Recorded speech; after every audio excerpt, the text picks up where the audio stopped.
નમસ્કાર, ગુજરાત ફર્સ્ટમાં આપનું સ્વાગત છે અને મુદ્દાની વાત સાથે હું છું દિવ્યા। મુદ્દાની વાતમાં આજે ખૂબ જ મહત્વપૂર્ણ મુદ્દાને લઈને વાત કરવી છે અને આ મુદ્દો છે કેન્સરનો। જી હા, આજકાલ દેશભરમાં ચર્ચા છે સર્વાઇકલ કેન્સરની અને તેની સાથે અન્ય કેન્સરની પણ। અને એટલા જ માટે સૌથી પહેલા મુદ્દામાં અને આજની ચર્ચામાં વાત કરવી છે કેન્સરની, કારણ કે આ કેન્સર એ સાયલેન્ટ કિલરની જેમ આવી રહ્યો છે અને લોકોને ખતમ કરી રહ્યો છે। એટલા જ માટે આજે વાત કરવી છે મુદ્દાની વાતમાં કેન્સર વિશે। અને જે રીતે આપણે એ પણ જાણ્યું કે દેશમાં પૂનમ પાંડેને લઈને ચર્ચા થઈ કે તેમનું સર્વાઇકલ કેન્સરના કારણે નિધન થઈ ચૂક્યું, પછી તે એકદમથી આવ્યા અને કહ્યું કે જાગૃતિ ફેલાવવા માટે આ કર્યું હતું। વેલ, એને ગમે તે માટે કર્યું હોય, પરંતુ જે કેન્સર છે એ ચિંતાનો વિષય છે। એટલા જ માટે આજની ચર્ચા પણ આ જ મુદ્દાને લઈને રહેશે, કેન્સર અને ખાસ કરીને સર્વાઇકલ કેન્સર શું છે, તેનાથી કેવી રીતે બચવું, તેના લક્ષણો શું છે, આ સાથે જ અન્ય જે કેન્સર્સ છે એમાં આંકડાઓ શું કહે છે, WHO ના જે આંકડાઓ સામે આવ્યા છે તે શું કહે છે, તેના વિશે પણ વાત કરવી છે। અને આપણી સાથે તમામ પેનલ પણ ઉપસ્થિત રહેશે, જેમાં નિષ્ણાત ડોક્ટર પણ રહેશે, ખૂબ જ અનુભવી ડોક્ટર પણ આપણી સાથે રહેશે, તેમની સાથે વાત કરીશું। પરંતુ એ પહેલા અન્ય આજના દિવસના ચર્ચાના જે મુદ્દાઓ રહ્યા છે તેના ઉપર ફટાફટ નજર કરી લઈએ અને ત્યારબાદ ચર્ચાને પણ આગળ વધારીશું। બીજા મુદ્દામાં આજે જે સૌથી વધારે ચર્ચામાં રહ્યો છે ભારત રત્ન લાલકૃષ્ણ અડવાણી। જી હા, એ ભારતના એક રત્ન છે લાલકૃષ્ણ અડવાણી, કે જેમણે RSS થી શરૂઆત કરી અને દેશના ઉપવડાપ્રધાન બન્યા ત્યાં સુધીની એમની સફર। અને ખાસ કરીને જ્યારે રામ મંદિરનું ઉદ્ઘાટન થયું, રામ મંદિરમાં પ્રાણ પ્રતિષ્ઠાનો કાર્યક્રમ થયો, ત્યારે લાલકૃષ્ણ અડવાણીને કઈ રીતે ભૂલી શકાય। અને એટલા જ માટે આજે તેમને ભારત રત્ન આપવાની જાહેરાત કરવામાં આવી। તે સૌથી વધારે ચર્ચામાં આ મુદ્દો પણ રહ્યો હતો અને તમામ નેતાઓએ ખુશી અનુભવી હતી તેમને ભારત રત્ન આપવા માટે। અન્ય મુદ્દા આજે કયો મહત્વપૂર્ણ રહ્યો હતો, દિવસભર તેની ચર્ચા રહી હતી, ખાસ કરીને ગુજરાતમાં તેની ચર્ચા રહી હતી, તેની વાત કરી લઈએ। એટલે કે ત્રીજા મુદ્દામાં જેમાં વાત આજે ચર્ચા થઈ તોડકાંડમાં તરલ ભટ્ટની તપાસ। તરલ ભટ્ટ કે જેમણે અનેક કૌભાંડો કર્યા, અનેક લોકોના પૈસા ચાવ કર્યા અને આજે તેના રિમાન્ડ મેળવવા માટે તેને લઈ આવવામાં આવ્યા હતા। પરંતુ અહીંયા પણ ઘણા બધા સવાલ, કેમ કે તેને કાળી ફ્રેમવાળી ગાડીમાં લઈ આવવામાં આવ્યા હતા। સાથે જ જે તપાસ છે જે પહેલેથી જ શંકાના ઘેરામાં છે, હવે તપાસ બાદ કાર્યવાહી જે છે એ સારી રીતે કરવામાં આવે એ એટલો જ મોટો સવાલ છે અને એટલું જરૂરી છે, કારણ કે જવાબદારો જે છે એ જવાબદારી નિભાવીને જે કૌભાંડીઓ છે એમને પકડશે તો જ એક દાખલો બેસશે અને આ દાખલો બેસાડવાની ખૂબ જ જરૂર છે રાજ્યમાં। હવે આ તપાસ આગળ કઈ દિશામાં જશે એ આવનારો સમય બતાવશે। આજના મુદ્દામાં આ પણ આ ખૂબ જ ચર્ચામાં રહ્યો હતો। આ સાથે ચોથા મુદ્દાની વાત કરી લઈએ જે આજના દિવસમાં ચર્ચામાં રહ્યો હતો, અને એ ચર્ચામાં એટલા માટે રહ્યો હતો કારણ કે એક બાદ એક નેતાઓ પાર્ટીઓ છોડી રહ્યા છે, ત્યારે આમ આદમી પાર્ટીના MLA સુધીર વાઘાણી કેમ અદ્રશ્ય થઈ ગયા હતા એ સવાલ રહ્યો હતો। જો કે ગુજરાત ફર્સ્ટે જ્યારે વાયા તેમની સાથે વાત કરવાનો પ્રયત્ન કર્યો ત્યારે આમ આદમી પાર્ટીના જ MLAએ તેમને કોન્ફરન્સમાં લીધા અને ત્યારબાદ એમણે અમારી સાથે વાત કરી, અમારા ઉપર સવાલો પણ કર્યા, પરંતુ સવાલોના જવાબ તેઓ ન આપી શક્યા કે કેમ અદ્રશ્ય થયા હતા, હવે ફરી અદ્રશ્ય થવાના છે કે કેમ, અન્ય પાર્ટીમાં દેખાવાના છે કે એને દ્રશ્યમાન થવાના છે કે કેમ, એ આવનારો સમય જ બતાવશે। અન્ય કયો મુદ્દો ચર્ચામાં રહ્યો હતો તેને લઈને પણ વાત કરવી છે। એટલે કે પાંચમો મુદ્દો કે જે આજના દિવસભરમાં ચર્ચામાં રહ્યો અને ચર્ચામાં રહેવા જેવો હતો અને તેના ઉપર ચર્ચા થવી પણ જરૂરી હતી અને અમે સીધું ને સટમાં તેની ચર્ચા પણ કરી હતી। જીવના જોખમે શાળાએ પહોંચે છે ભૂલકાઓ, આપણા એ જ ભૂલકાઓ જે આપણા ગુજરાત રાજ્યના દેશના ભવિષ્ય છે, એ જ ભવિષ્ય આજે આ રીતે જીવના જોખમે શાળાએ જાય છે। શાળામાં જતા વાહનોમાં તેને ઠસોઠસ ભરવામાં આવે છે, ક્યાંક રસ્તા ઉપર તેને ધક્કા મારવા પડે એવી પરિસ્થિતિમાં એ બાળકો છે।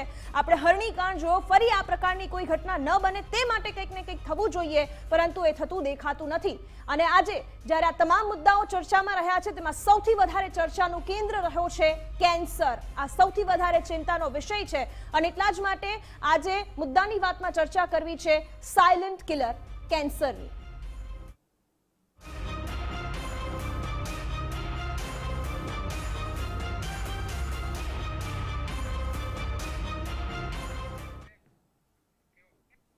દેશમાં આજે સર્વાઇકલ કેન્સરની ખૂબ ચર્ચા છે, તેના બે કારણો છે। સૌથી પહેલું દેશનું બજેટ કે જેમાં સર્વાઇકલ કેન્સર માટે જાહેરાત કરવામાં આવી સરકાર દ્વારા અને દીકરીઓને ફ્રી વેક્સિન આપવાની જાહેરાત કરવામાં આવી, જેમાં 9 થી 14 વર્ષની દીકરીઓનો સમાવેશ કરવામાં આવ્યો। તેના માટે કેટલી વેક્સિન આપવામાં આવશે તેના આંકડાઓ પણ રજૂ કરવામાં આવ્યા। અને બીજું કારણ પૂનમ પાંડે, જેમણે સર્વાઇકલ કેન્સરથી જ મોતનું નાટક રચી દીધું, એવું કહીને કે તે જાગૃતિ ફેલાવવા માંગતા હતા અને એટલા માટે તેમણે આ નાટક કર્યું હતું। હવે એ બધી જ વાતોને સાઈડમાં મૂકી દઈએ, એમના જાગૃતિ માટેનું આ નાટક હતું કે પછી એ પબ્લિસિટી સ્ટન્ટ હતો, એ જે પણ હોય, પરંતુ આ બંનેને સાઈડમાં રાખી દઈએ તો આ મુદ્દો ખરેખર ગંભીર છે, ચર્ચાને લાયક છે અને જાગૃતિને લાયક છે. કારણ કે દર વર્ષે સર્વાઇકલ કેન્સરના કારણે 77,000 મહિલાઓના મોત જ ભારતમાં થતા હોય, 1 લાખથી વધુ કેસ નોંધાતા હોય. અને બીજી બાજુ જો વિશ્વભરની વાત કરીએ તો વિશ્વભરમાં દર 2 મિનિટ પર એક મહિલાનું મોત આ જ કેન્સરથી થતું હોય તો એ ચિંતાનો વિષય છે. ચિંતા માત્ર સર્વાઇકલ કેન્સર જ નથી, પરંતુ તમામ કેન્સર છે જે ધીરે ધીરે લોકોને ખતમ કરી રહ્યા છે. અને તેના જ ચોંકાવનારા આંકડાઓ WHO પણ આપી રહ્યા છે, જેમાં 2022માં જ ભારતમાં કુલ 9 લાખ લોકોના મોત કેન્સરથી થયા છે. જી હા, એમાં સ્ત્રીઓનો પણ આંકડો છે, પુરુષોનો પણ આંકડો છે. ને એટલે જ આજે સર્વાઇકલ કેન્સર વિશે વધુ જાણકારી મેળવવી છે, કારણ કે આ સર્વાઇકલ કેન્સર કે જે સૌથી વધારે ચિંતાનો વિષય છે, એની સાથે સાથે અન્ય તમામ કેન્સર પણ એટલા જ મહત્વપૂર્ણ ચર્ચા માટેના છે, કારણ કે તેના કારણે પણ સૌથી વધારે લોકોના મોત થઈ રહ્યા છે. એટલા જ માટે તેને લઈને ચર્ચા કરવી છે. આપણી સાથે તમામ ગેસ્ટ જોડાઈ ગયા છે, તેમની સાથે જ વાત કરીશું. આપણી સાથે ડોક્ટર કલ્પનાબેન કોઠારી જોડાઈ ગયા છે, તેઓ ગાયનેક ઓન્કોલોજિસ્ટ છે અને સર્વાઇકલ કેન્સરના એક્સપર્ટ્સ છે. આ સાથે જ આપણી સાથે ડોક્ટર રુચિ અરોરાજી પણ જોડાઈ ગયા છે, તેઓ GCRIના પ્રોફેસર છે, 15 વર્ષનો તેમને અનુભવ છે અને ગાયનેક ઓન્કોલોજિસ્ટ છે. તેમની સાથે વાત કરીશું. ડોક્ટર રુચિ, સૌથી પહેલા આપની પાસે આવવા માંગીશ. આજના દિવસથી જ નહીં, પરંતુ બજેટ રજૂ થયું ત્યારથી સર્વાઇકલ કેન્સરની ચર્ચાઓ ચારેકોર છે. આખરે આ સર્વાઇકલ કેન્સર શું છે અને મહિલાઓમાં તેનો દર કેટલો છે कैंसर थवाना चांसेस बा? गर्भाशय का मुंह का कैंसर होता है सर्वाइकल कैंसर। गर्भाशय का मुंह जो होता है उसका जो कैंसर होता है उसको सर्वाइकल कैंसर बोलते हैं। ठीक है, ये भारत में अगर हम आंकड़ा देखें, भारत के हम आंकड़े देखें तो प्रतिदिन 200 महिलाएं इस कैंसर से मर रही हैं। हम और बारीकी से देखें उसको तो हर घंटे 8 महिलाएं सर्वाइकल कैंसर से मर रही हैं, जो कि बहुत बड़ा आंकड़ा है। और ये ऐसा कैंसर है जो हमें 0 स्टेज पे हम उसको पकड़ सकते हैं।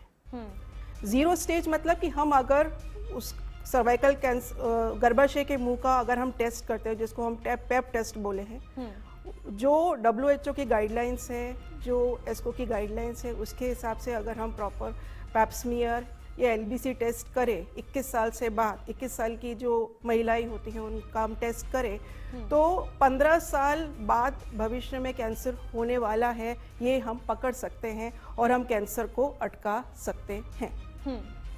तो ये है। ओके, ડોક્ટર કલ્પના પણ આપણી સાથે જોડાયા છે। ડોક્ટર કલ્પના, જે રીતે એવું કહેવામાં આવે છે કે ટોપ 3 કેન્સરમાં બ્રેસ્ટ કેન્સર અને સર્વાઇકલ કેન્સર આવે છે અને ત્યારબાદ ઓરલ કેન્સર। સર્વાઇકલ અને બ્રેસ્ટ કેન્સર એ બંને મહિલાઓમાં થતા કેન્સર્સ છે અને કઈ રીતે આ ગંભીર બાબત છે અને કઈ રીતે તેનાથી બચી શકાય અને તેના લક્ષણો પણ શું હોય છે?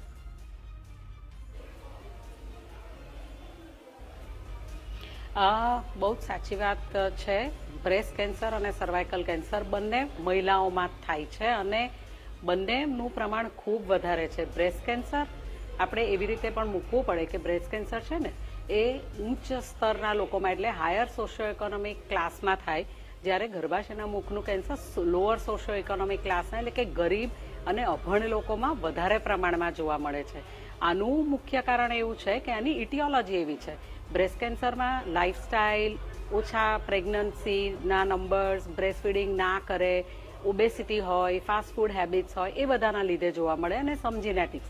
જ્યારે ગર્ભાશયના મુખનું કેન્સર, વહેલી ઉંમરે લગ્ન, 2 પ્રેગ્નન્સી વચ્ચે ઓછું અંતર, ઘણી બધી પ્રેગ્નન્સી, ઘણા બધા અબોર્શન, ગરીબ છે, એનો હસબન્ડ ટ્રક ડ્રાઈવર છે, એને મલ્ટિપલ સેક્સ્યુઅલ પાર્ટનર્સ છે, એટલે એમાં એક વાયરસ ટ્રાન્સમિટ થાય છે જેને કહેવાય છે હ્યુમન પેપિલોમા વાયરસ। સો એ હ્યુમન પેપિલોમા વાયરસના લીધે અત્યારે હિન્દુસ્તાનમાં આપણે એવું મૂકીએ કે 76% કેસ આ હ્યુમન પેપિલોમા વાયરસના લીધે થાય છે।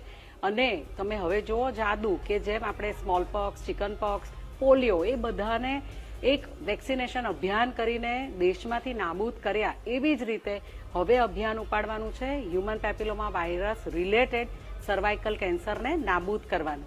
અને અત્યાર સુધી આપણે પરદેશથી વેક્સિન મંગાવવા પડતા હતા અને જે મળતું હતું એ સર્વારેક્સ 2 વાયરસની અગેન્સ્ટ હતું, ગાર્ડાસિલ 4 વાયરસની અગેન્સ્ટ હતું, અને હવે જે આપણા દેશમાં બન્યું છે, સ્વદેશમાં પૂનામાં બન્યું છે, એ છે નવું વેક્સિન સર્વાવેક.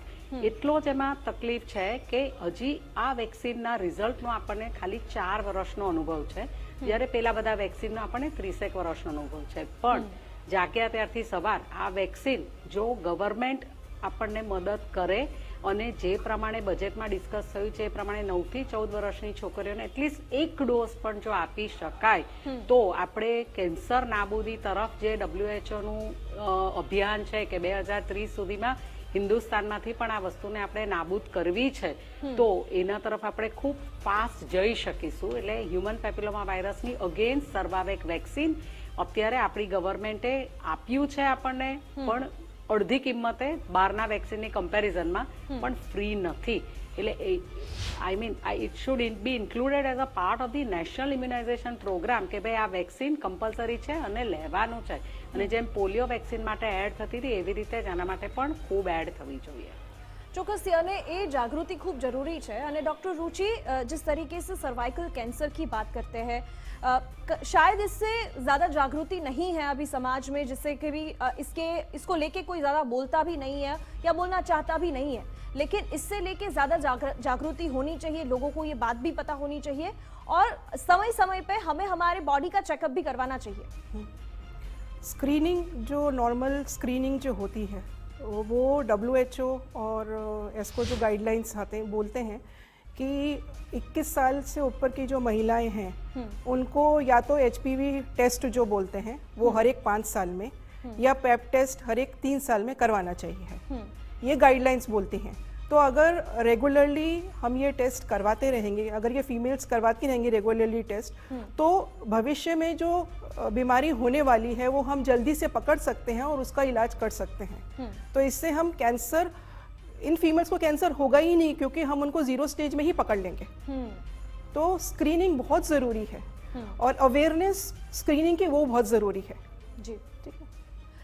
हम अगर सर्वाइकल कैंसर की ही बात करें तो उसमें स्क्रीनिंग, और शायद ऐसा भी कहा जाता है कि शायद ये एक ऐसा कैंसर है जिसको पहले से क्योर किया जा सकता है वैक्सीन के माध्यम से, जो हमारी बजट में भी बताया गया है, उसके लिए जाहिरात भी की गई है.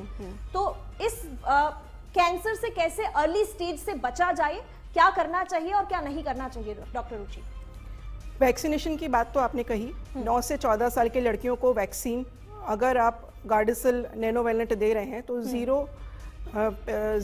2 और 6 महीने की डोज, 3 डोजेस लगती हैं. अगर सर्वरवेक्स दे रहे हैं, सर्वरवेक दे रहे हैं तो 0 और 6 महीने ऐसा डोज देना पड़ता है. और जो शादी की जो उम्र है, शादी की उम्र गांव में अगर आप देखें, जो मेजोरिटी जो सर्वाइकल कैंसर है वो गांव की लेडीज़ को होता है और वहाँ पर प्रॉब्लम होती है अर्ली मैरिज की. लग्न जल्दी हो जाते हैं, लगन के 1 साल बाद शादी हो जाती है और शादी मतलब जैसे ही डिलीवरी होती है, डिलीवरी के 1 साल के बाद फिर दूसरी डिलीवरी, फिर तीसरी डिलीवरी, जल्दी जल्दी डिलीवरीज होती हैं. तो और मासिक के टाइम हाइजीन, सफाई वो भी बहुत ज़रूरी है. फिर तंबाकू सेवन, गांव में लेडीज़ तंबाकू सेवन भी करती हैं तो वो भी एक कारण है. तो उनको तंबाकू सेवन भी नहीं करना चाहिए. शादी की उम्र 18 से ऊपर ही रहनी चाहिए लेडीज़ की. और स्क्रीनिंग, ये 3 चीज़ें इंपॉर्टेंट है. और चौथा इज वैक्सीनेशन. जी, और खूब नाना गामડાઓમાં તો વધારે જાગૃતતાની જરૂર છે, કારણ કે ત્યાં આટલી માહિતી આટલી જલ્દી પહોંચી નથી શકતી અને કદાચ એટલા માટે જ આ કેસીસના પણ સંખ્યામાં સતત વધારો થઈ રહ્યો છે.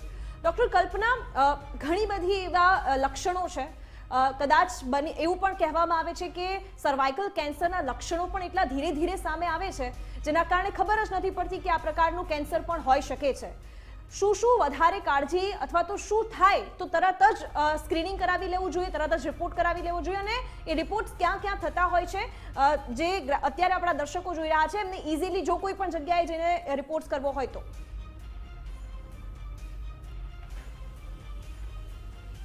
આના છે ને લક્ષણો જો જે પ્રમાણે ડૉક્ટર રુચિએ વાત કરી એમ આ ગર્ભાશયના મુખનું કેન્સર જેમ જીવલેણ છે એ જ રીતે એટલું ફ્રેન્ડલી પણ છે. એ આપણને એ પ્રી કેન્સરસ તબક્કામાંથી પસાર થાય છે, 0 સ્ટેજનું થાય અને આ તબક્કામાંથી પસાર થાય અને કેન્સર થાય એની વચ્ચે 10 થી 15 વર્ષનો આપણને ગાળો મળતો હોય છે.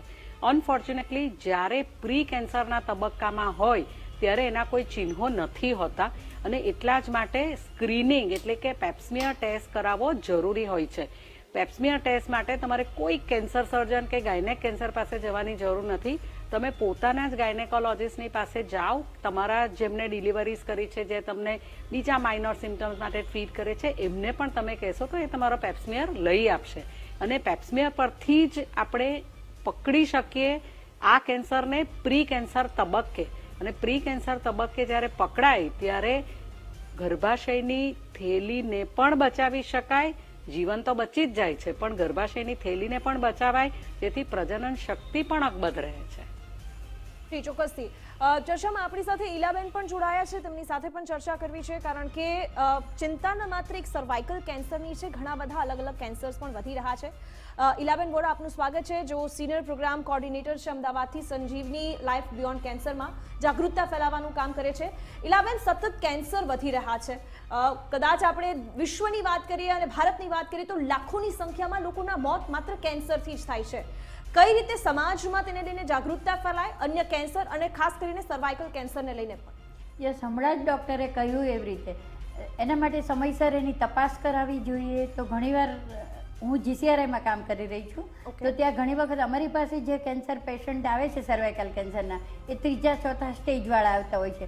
તો જો સમયસર એની તપાસ કરાવવામાં આવે, જેવી રીતે મેડમે કહ્યું એવી રીતે એનો પેપ્સમિયર ટેસ્ટ કરવામાં આવે, તો એ જાગૃતતા જો ફેલાવવામાં આવે અને લોકોને ખબર પડે તો આપણે સર્વાઇકલ કેન્સર અટકાવી શકીએ છીએ. જી, અને ઈલાબેન, અલગ અલગ કેન્સર જેમ કે બ્રેસ્ટ કેન્સર છે અથવા તો ઓરલ કેન્સર છે, જે ન માત્ર સ્ત્રીઓમાં પરંતુ પુરુષોમાં પણ ખૂબ મોટી સંખ્યામાં થાય છે, લોકોના મોત પણ એટલી બધી મોટી સંખ્યામાં થાય છે. ભારતમાં સતત વધતો જે કેન્સરનો રોગ છે એને અટકાવવા માટે શું કરવું જોઈએ આપણા ભારત દેશના અથવા તો ગુજરાતના તમામ લોકોએ પણ? સૌથી વધારે તો એક પર્યાવરણને પણ હું જવાબદાર ગણું છું, કારણ કે પર્યાવરણમાં ઝાડ ને એ બધુંનું નિકંદન થાય છે, એના કારણે પણ ઓક્સિજનની માત્રા ને એ બધું ઘટી રહ્યું છે. બીજું ઘણા બધા કેન્સરો, તમાકુ, ટોબેકોનું કેન્સર ને એ બધું ટોબેકો ખાવાથી ને એ વધારે થતું હોય છે, ઓરલ કેન્સર છે. એવી રીતે બહેનોની જાગૃતતા તો બ્રેસ્ટ કેન્સર અને સર્વાઇકલ કેન્સર એનાથી પણ અટકાવી શકાય છે. લોકોની જીવન જીવવાની પદ્ધતિ છે જે અત્યારે એકદમ અદ્યતન બની ગઈ છે અને જંક ફૂડ ને બધું વધારે ખવાઈ રહ્યું છે, એટલે લોકોની લાઈફસ્ટાઈલ પણ એના માટે જવાબદાર છે. તો લોકોની લાઈફસ્ટાઈલ પણ બદલાવી જોઈએ, જંક ફૂડ ઓછા ખાવા જોઈએ અને જીવનશૈલી એમની નિયમિત કરવી જોઈએ. એ સિવાય એની સજાગતા પણ ટાળવી જોઈએ, સજાગતા જાળવવી જોઈએ અને સમયસર એની તપાસ થવી જોઈએ. તો લોકોની જાગૃતતાથી આપણે આ કેન્સર, ઘણું બધું કેન્સર એ ઓછું કરી શકીએ છીએ. ચોક્કસથી. અને ઈલાબેન, જે રીતે તમે કહ્યું કે અલગ અલગ માપદંડો છે, એનું થોડુંક ધ્યાન રાખીએ તો આપણે કેન્સરથી બચી શકીએ. ઘણી બધા વિસ્તારોમાં જાગૃતતા ખૂબ ઓછી છે, એના માટે શું શું કામ થવું જોઈએ અને આપના દ્વારા કેવા કેવા પ્રકારના કામ થઈ રહ્યા છે? યસ, એ જાગૃતતા કેળવવા માટે ખાસ કરીને હું કદાચ મારા માટે વાત કરું, સંજીવની લાઈફ બિયોન્ડ કેન્સર અને GCRI દ્વારા અમે ઘણા સ્ક્રીનિંગ કેમ્પ કરીએ છીએ. એ સિવાય હું નાના નાના ગામડાઓમાં પણ અવેરનેસ માટે આવા પ્રોગ્રામ કરતી હોય છે. તો એ અવેરનેસ, એ લોકોની જાગૃતતા આવે કે ભાઈ ક્યારે તપાસ કરાવવી જોઈએ, શા માટે કરાવવી જોઈએ. તો જાગૃતતાથી ઘણા બધા પ્રમાણમાં આપણે કેન્સર અટકાવી શકીએ, કારણ કે શરૂઆતના સ્ટેજમાં જ એનું એ લોકોને જાણકારી મળી જાય અને એના કારણે આપણે ઘણા બધા પ્રકારના કેન્સરો અટકાવી શકીએ. ચોક્કસથી. ડૉક્ટર કલ્પના, જે રીતે આપે કહ્યું કે સમયસર ચેકઅપ કરાવવું એ ખૂબ જરૂરી છે, પરંતુ આપણા ત્યાં જેટલા પણ લેડીઝો છે અથવા તો ગ્રામ્ય વિસ્તારોમાં રહે છે, ઘણી બધી શહેરી વિસ્તારમાં પણ રહેતી લેડીઝ, એ કદાચ પોતાને પીરિયડ્સમાં થતી સમસ્યાઓની પણ વાત આટલી જલ્દી નથી કહી શકતા. આવા સમયમાં સર્વાઇકલ કેન્સરની વાત પણ એક ટેબુ જેવું થઈ જાય અને એટલા માટે મહિલાઓએ શું કરવું જોઈએ અને મહિલાઓના પરિવારોએ પણ કઈ રીતે ધ્યાન રાખવું જોઈએ?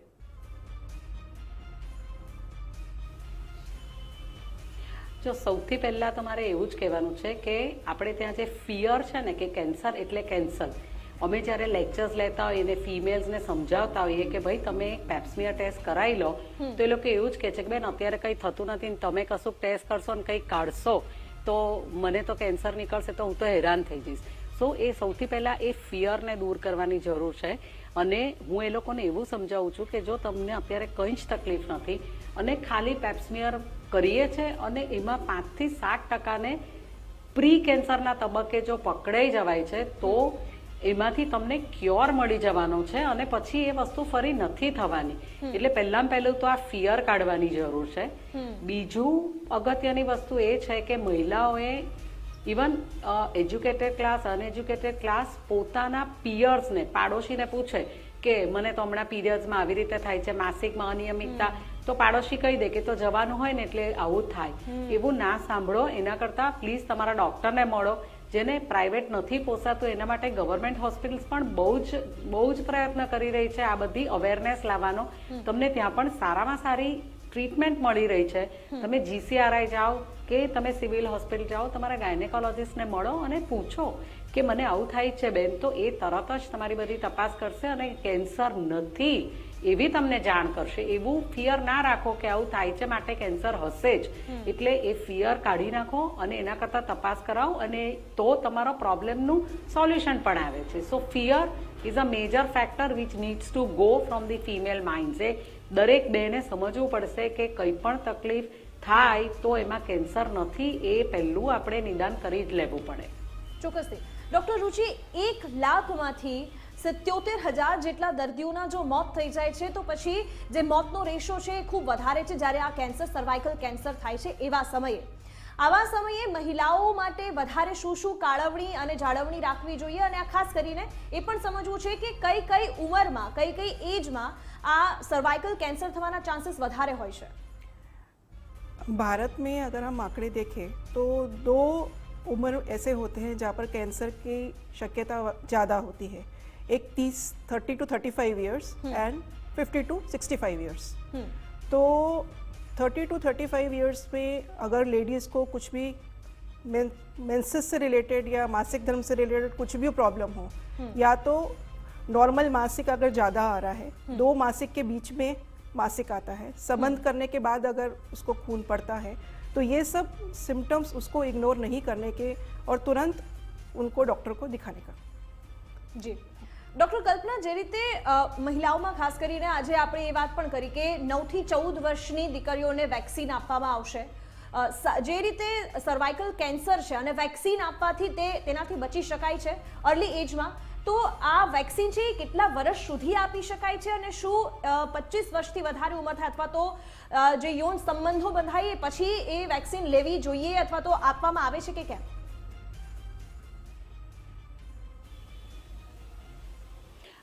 જો સૌથી વધારે ઇફેક્ટિવ આ વેક્સિન એવા ગર્લ ચાઇલ્ડમાં કે એવી બાળકીઓમાં છે કે જે 9 થી 14 વર્ષની ઉંમરની હોય, કારણ કે એમાં કોઈ સેક્સ્યુઅલ એક્સપોઝર નથી હોતું.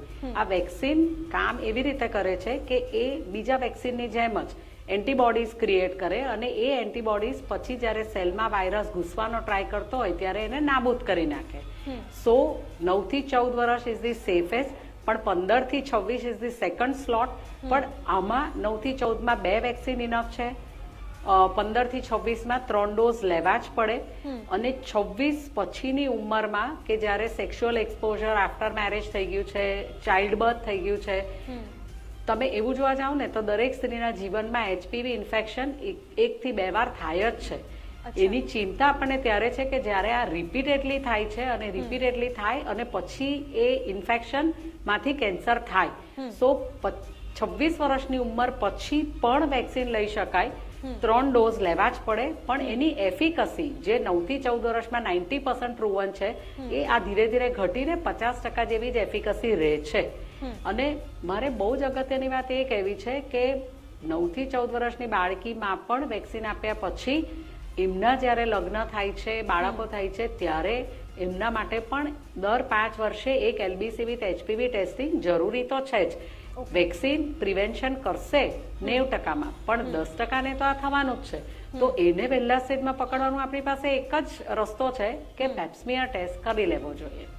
જી, એટલે પહેલેથી જ સજાગ રહીએ તો કદાચ આ પ્રકારની કોઈ પણ સમસ્યા આવવાનો નોબત જ નહીં ઊભી થાય.